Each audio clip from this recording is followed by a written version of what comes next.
Hey everybody, welcome back, kind of. I guess welcome back after spring break, or welcome to fully online learning for the rest of the semester. I have to say, I live 100 yards from campus, maybe less than that, and it's been very odd to see no one moving back in after a break. And I think throughout the semester it will just be odd whenever I go over to campus that there are no students around, but that doesn't mean that we are disconnected from each other. And luckily for us, our class kind of seamlessly transitions into an online course. And I don't know about you, but I am very thankful for that.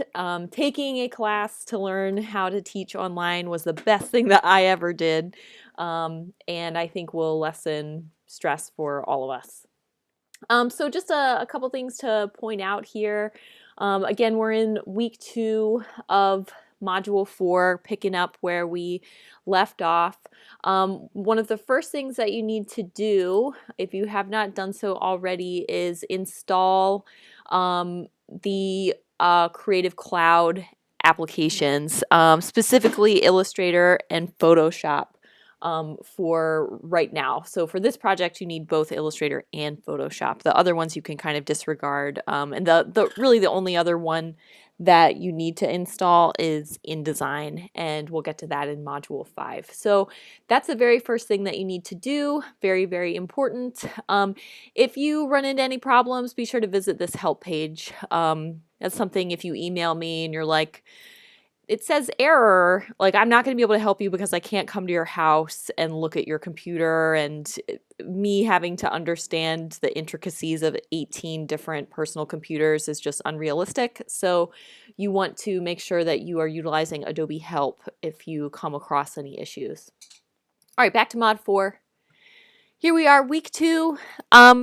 Week 2, there is not much in terms of video watching or reading. You do have an assignment called Type in Real Life. So you want to make sure that you click on this PDF and read through the instructions. We were going to do this during our DC trip, which I was really looking forward to. But you all will do it at home. Read the instructions. Again, the typography can exist in a public or a private setting.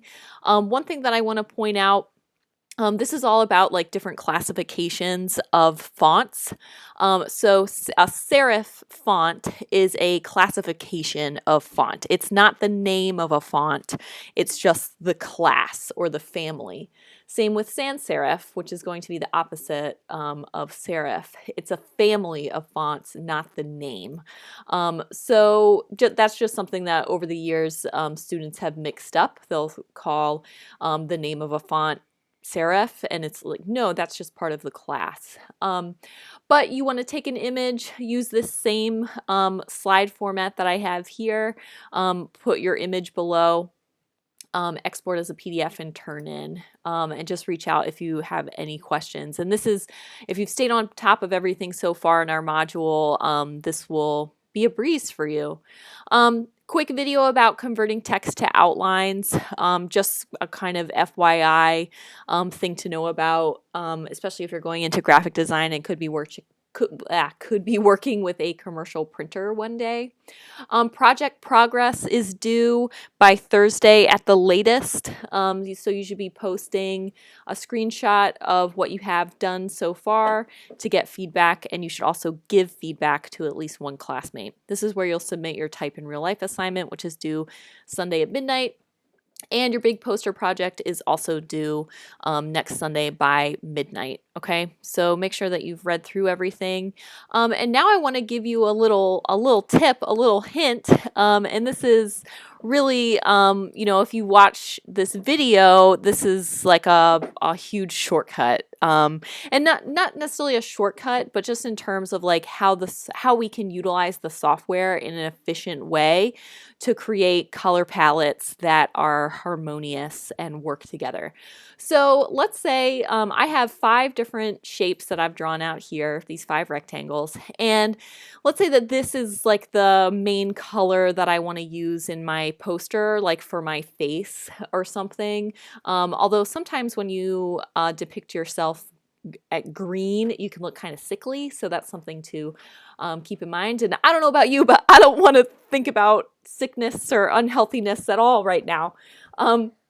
So if I have this as sort of my mid-range value, and I just chose this from the color window, from this spectrum, there's another window that if you don't have open, like I do, it's called Color Guide. So you can go to Window, open this up, and Color Guide is amazing because it shows you all of these different kind of combinations of colors that are automatically going to appear harmonious to each other.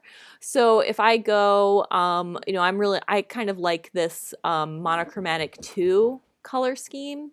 So what I can do is look at I can create a sort of value scale based on the colors that are listed here. So I have a kind of my lightest light. This is my mid-range. This is in between the two. For my one here, you know, I need something a little darker, and then this is going to be my darkest dark. So right then, I'm not like having to go back to my color picker and like adjust shades and tints. I already have a good range, and I can also save each one of these as a swatch. So I have my swatches panel open, and you can go up to Window, click Swatches if it's not, and I can save each of these by saying New Swatch, and I can call this like lightest light. Okay.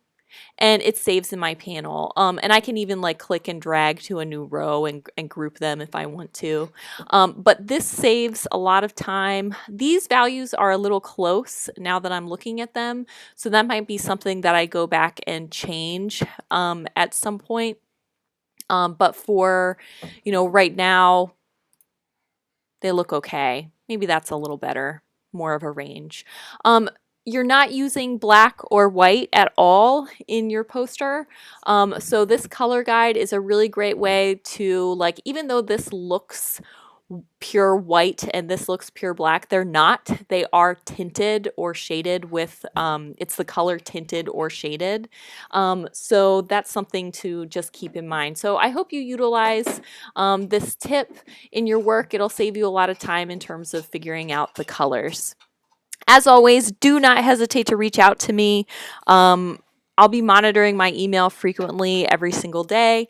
I'll also be including a link to, if you'd like to make a virtual office hours appointment with me, you can do so. All right, good luck, everybody. See you soon.